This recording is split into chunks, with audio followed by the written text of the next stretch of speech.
آج آپ کی ملاقات ملتان کی ایسی خاتون سے کروانے آیا ہوں جنہوں نے آنکھ تو مسیح خاندان میں کھلی، لیکن جب انہوں نے اسلام قبول کیا تو ان کے اپنے گھر والوں نے انہیں گھر سے نکال دیا۔ اور ایک دن میں ایک بک پڑھ رہی تھی تو میں نے جب وہاں پہ پڑھا کہ پل صراط بھی ہوتے ہیں، دوزخ کی آگ بھی ہوتی ہے، اور اس طرح سے بہت ساری چیزیں ہوتی ہیں، اور ہمارا جو اللہ ہے وہ ہمیں 70 ماؤں سے زیادہ محبت کرتا ہے۔ اور میں نے جو ہے اس کے بعد فیصلہ کیا کہ ہم تو بہت غلط راستے پر ہیں۔ اپنے ماں باپ کو تو مجھے پتا ہے میں کل کو منا بھی لوں گی، راضی بھی کر لوں گی، لیکن وہ جو مجھے 70 ماؤں سے زیادہ پیار کرتا ہے میں اس کو پہلے راضی کرنا چاہتی ہوں۔ السلام علیکم ناظرین، میں ہوں آپ کا ہوسٹ، آپ کا میزبان واصف اقبال، اور آپ دیکھ رہے ہیں ایم وائی کے نیوز ٹی وی۔ آج آپ کی ملاقات ملتان کی ایسی خاتون سے کروانے آیا ہوں جنہوں نے آنکھ تو مسیح خاندان میں کھلی، لیکن جب انہوں نے اسلام قبول کیا تو ان کے اپنے گھر والوں نے انہیں گھر سے نکال دیا۔ کن مشکلات کا سامنا کرنا پڑا، کیا پریشانی دیکھی، آئیے انہیں کی کہانی انہیں کی زبانی جانتے ہیں۔ جی السلام علیکم۔ وعلیکم السلام ورحمۃ اللہ۔ سب سے پہلے یہ بتائیں کہ کیا ایسی چیز تھی جس نے آپ کو راہ حق پر لے کے آئی؟ جی میں نے جو ہے وہ بہت ساری مجھے بک ریڈنگ کا میری ہابی ہے، بک ریڈنگ، اور میرے گھر میں جو ہے بڑی اچھی لیبارٹری بنی ہوئی تھی، لیب بنی تھی، لائبریری سوری۔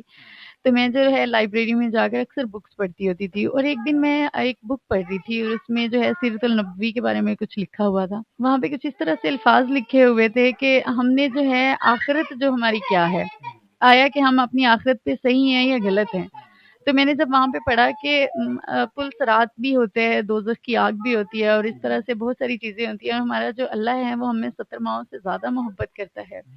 تو کیا ہم اس کو راضی واقعی میں کر رہے ہیں یا نہیں؟ تو میں نے جب اس چیز کو پڑھا تو اس چیز نے میرے اندر اس طرح سے کہ میرے وہ دماغ میں بات رہ گئی، اور میں نے اپنی بہت ساری فرینڈ سے شیئر کیا کہ میں نے یہ چیز پڑھی ہے تو مجھے اس کے بارے میں بتائیں۔ پھر میں نے جو ہے ماشاءاللہ میرا بڑا اچھا سیٹ اپ ہے گھر کا، بیک فیملی میں، تو میرا ایک الگ روم ہوتا تھا، وہاں پہ ایک لیپ ٹاپ بھی بھائی نے مجھے لے کے دیا ہوا تھا۔ میں اپنے 4 بھائیوں کی سب سے چھوٹی بہن ہوں، تو میں نے اپنے لیپ ٹاپ پہ جو ہے ذاکر نائک صاحب اور یہ ڈاکٹر اسرار صاحب، ان کو میں نے سننا شروع کیا، اور پھر میں نے ان کی جو ہے بہت ساری باتیں جو ہے وہ اپنے سوالوں کے اپنے جواب جو ہے مجھے وہاں سے ملے، اور میں نے جو ہے اس کے بعد فیصلہ کیا کہ ہم تو بہت غلط راستے پر ہیں، تو مجھے جو ہے وہ اس کو مجھے صحیح راستے پر ہی چلنا ہے۔ تو میں نے اپنی دوستوں سے شیئر کیا، انہوں نے مجھے گائیڈ کیا، انہوں نے کہا کہ یار یہ تمہارے لیے بہت مشکل ہوگا، تمہاری فیملی تمہیں آج جن کے ساتھ تم بیٹھتی ہو نا وہ کل کے تمہارے دشمن بن جائیں گے، تو تم اس طرح سے کچھ بھی سوچنے سے پہلے تم یہ سوچو کہ تم واقعی ہی یہ کر لو گی، کیا تمہارے اندر اتنا صبر ہے کہ تم یہ سب چیزیں برداشت کر سکو۔ تو میں نے کہا کہ مجھے یہی کرنا ہے، کیونکہ میں اپنے ماں باپ کو تو مجھے پتا ہے میں کل کو منا بھی لوں گی، راضی بھی کر لوں گی، لیکن وہ جو مجھے 70 ماؤں سے زیادہ پیار کرتا ہے میں اس کو پہلے راضی کرنا چاہتی ہوں۔ جو میرا اس دنیا میں آنے کا مقصد ہے نا، میں سب سے پہلے اپنے اس مقصد کو دیکھنا چاہتی ہوں کہ میں اس مقصد پہ ہوں بھی یا نہیں۔ تو میں نے یہ سب چیزیں دیکھتے ہوئے جو ہے میں نے اپنے آپ کو جو ہے اسلام کی راہ میں لے آئی، اور میں نے جو ہے ایک ہماری دعوت اسلامی کی میڈم تھی، ان سے رابطہ کیا، انہوں نے مجھے کلمہ طیبہ پڑھایا، انہوں نے کہا کہ آپ جو ہے وہ جمعے کی نماز پڑھا کریں لازمی، اور اس کے علاوہ بھی نماز پڑھنے کی کوشش کریں کہ اگر آپ گھر میں نماز پڑھ سکتی ہیں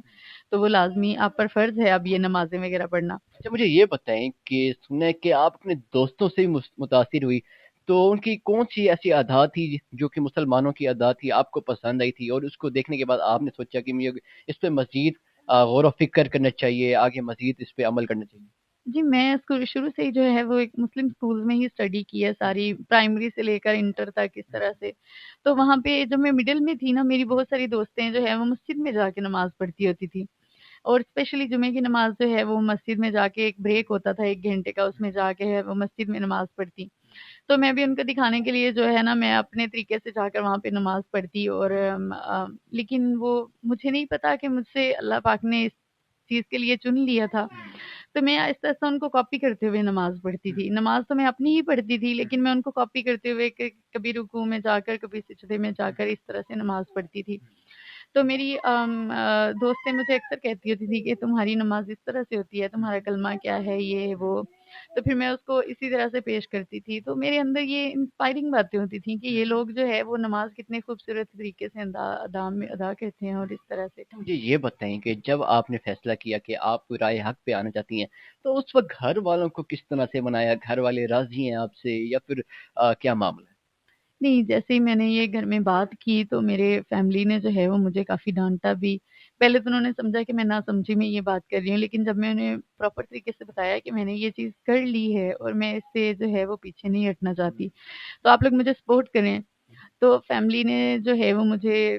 بھائی بھائی تھے بڑے، انہوں نے مجھے مارا پیٹا بھی، اور انہوں نے کہا کہ ابو جو ہے نا اس کا آپ کسی بھی کرسچن لڑکے کے ساتھ نکاح کر دیں اور ہمیں یہ چیز قبول نہیں ہے۔ تو جب یہ باتیں ہوئیں تو پھر میں نے اپنے ابو سے کہا کہ میں نے کہا ابو میں جو ہو جائے، میں نے یہ جو ہے اب قدم پیچھے نہیں ہٹا سکتی، میں نے اپنا ایمان کو جو ہے وہ میں اسی راہ میں ہی چلانا ہے، اور میں بالکل صحیح ہوں، ایک دن آپ لوگ بھی میری اس بات کو ضرور سمجھیں گے۔ تو خیر انہوں نے اپنا یہی ارادہ بنا لیا کہ وہ میرا ایک مسلم وہ کرسچن لڑکے کے ساتھ نکاح کر دیں گے، تو میں نے پھر اپنے گھر کو جو ہے وہ چھوڑ دیا۔ لیکن جس سے میں نے اپنا گھر چھوڑا، مجھے بڑا اچھے سے یاد ہے کہ میرے ابو جو ہیں ان کو فیور تھا اور وہ جو ہے کافی پریشانی میں لیٹے ہوئے تھے، لیکن میں تب جو ہے وہ بس اپنے اللہ کو دیکھا، اور میں نے اپنے والد گھر چھوڑنے کے بعد کس طرح سے اسٹرگل کیا آپ نے، کہاں گئی، کیسے آپ آج اس مقام تک یہاں تک پہنچی؟ جی، گھر چھوڑنے کے بعد جو ہے میں 1 سال ایک مدرسے میں رہی ہوں، مدرسے میں نے اسلامی تعلیمات حاصل کی،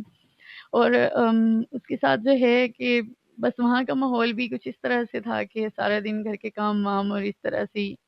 مجھے اسلام سے بہت دور رکھا گیا۔ ابھی تک جو ہے میں کہتی ہوں کہ میں اسلام سے بہت دور ہوں ابھی تک بھی۔ مجھے جس طرح سے میں جو جذبے لے کر آئی تھی وہ میں نے وہ چیز دیکھی ہی نہیں آ کر،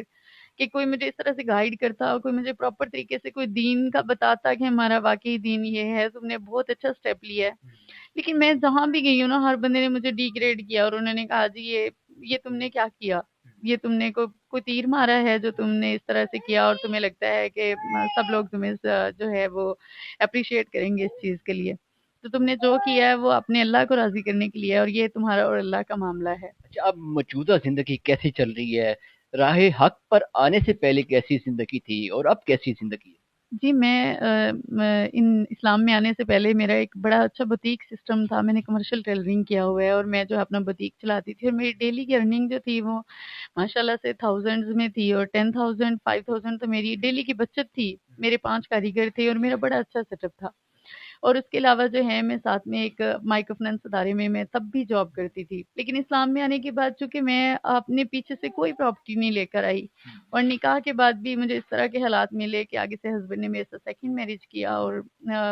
ساری ذمہ داریاں ہمیشہ سے میرے اوپر ہی رہیں، تو میں نے جو ہے خود کو سروائیو کرنے کی کوشش کی پوری طرح سے، لیکن حالات جو ہیں وہ آگے میرے بچے ہو گئے۔ اب بچوں شادی کب ہوئی آپ کی؟ کس طرح سے شادی ہوئی؟ کس طرح سے انہوں نے آپ سے رابطہ کیا، یا یہ کس طرح سے معاملات یہاں تک؟ جی، میں جس مدرسے میں پڑھتی تھی وہاں کے قاری صاحب جو ہیں ان کا یہ میرے شوہر کے ساتھ کچھ تھا تعلقات،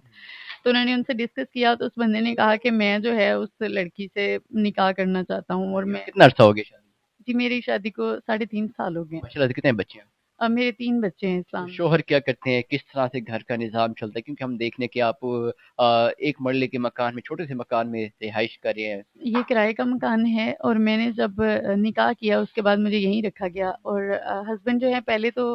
ان کی اچھی جاب تھی، کسی ٹیکسٹائل میں ASM تھے وہ، لیکن اس کے بعد جو ہے وہ لاسٹ ایئر جو ہے وہ بیمار ہو گئے، اور اس طرح سے بیمار ہوئے ہیں کہ ان کا ہائی افیکٹڈ TB ہے، ان کا TB کارڈ وغیرہ ساری چیزیں بنی ہوئی ہیں ایک گورنمنٹ سے ہاسپٹل سے، تو سارا بوجھ جو ہے نا پھر وہ مجھ پر آ گیا، بچوں کا بھی اور میرا اپنا بھی اور اس گھر کا بھی۔ ابھی اس طرح سے گزارا ہو رہا ہے کہ میں کافی سارے لوگوں میں گھر میں کام وغیرہ کرتی ہوں اور ہوم ٹیوشنز وغیرہ پڑھاتی ہوں، لیکن ابھی جو میں نے 3 ماہ سے مالک مکان کو کرایہ نہیں دیا تھا، تو انہوں نے جو ہے وہ مجھے نوٹس جاری کروایا ہے کہ آپ جو ہے برائے مہربانی میرا گھر جو ہے خالی کر دیں۔ تو گزارا اسی طرح سے ہو رہا ہے کہ بس پریشانی میں ہوں کہ اگر یہ گھر بھی چلا گیا تو پھر میں کیسے مینیج کروں گی۔ ایٹ دی اینڈ کوئی پیغام دینا چاہیے؟ میں پیغام تو یہی دینا چاہتی ہوں کہ ہمارے مسلم ملک ہے، اس میں جو ہے کچھ ایسے ادارے ہونے چاہیے، کچھ اس طرح کا نظام ہونا چاہیے کہ جو نیو مسلم کے لیے ہو، اور اسلام کے حوالے سے بھی کوئی ایسے ادارے، کوئی ایسی تعلیمات ہو۔ اب مجھے دیکھیں، میں اسلام میں آئی ہوں، اس کے بعد جو ہے میری ایک شادی ہو گئی، میری زندگی چل گئی، بس کسی نے کبھی پوچھا ہی نہیں ہے کہ آپ جو ہے بچے دین اسلام کو کس طرح سے سمجھ رہی ہیں، پڑھ رہی ہیں۔ تو میں چاہتی ہوں کہ اس طرح کے ادارے ہونے چاہیے جو ہم نیو مسلم کے لیے ہوں، اور جو جہاں سے ہم کو دینی تعلیم بھی ملے اور ہمیں ہماری جو ہے وہ فائنینشلی سپورٹ بھی ہو، کیونکہ ہمارے پاس اس وقت نہ تو کچھ کانٹیکٹس ہوتے ہیں اور نہ ہی کوئی فائنینشلی چیزیں ہوتی ہیں اس طرح سے جو بندہ گزارا کر سکے۔ جی تو ناظرین ہمارے ساتھ عائشہ بی بی موجود تھی جن کی کہانی انہی کی زبانی آپ نے جانی، اسی کے ساتھ اپنے میزبان کو دیجیے اجازت، اللہ نے کے بعد۔